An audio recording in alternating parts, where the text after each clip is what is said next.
আসসালামু আলাইকুম গাইস, আশা করি সবাই ভালো আছেন। তা আমিও ভালো আছি। তা আজকে আবারও নতুন একটা ভিডিও নিয়ে আবারও চলে এলাম বরিয়াহাট। তা দেখুন আমরা নৌকা এবং লাকড়দোলার মজা কীভাবে নেই আপনারা দেখুন।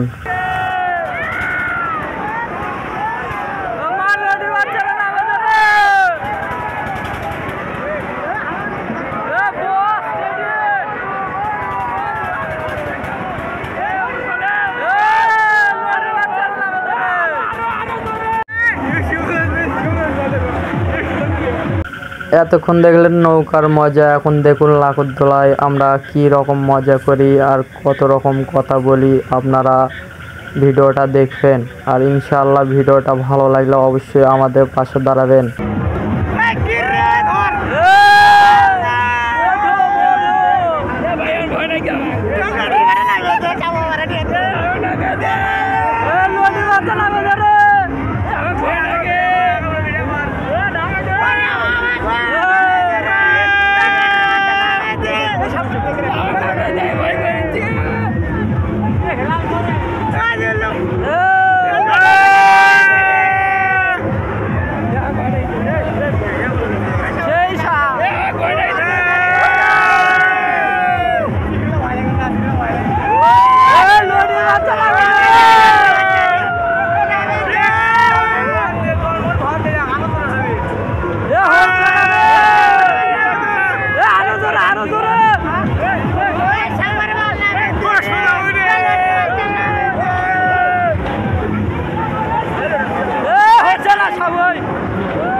भाई मज़ा आया और मैं ये जो मज़ा है हिंदुस्तान के हर व्यक्ति को देना चाहता हूँ।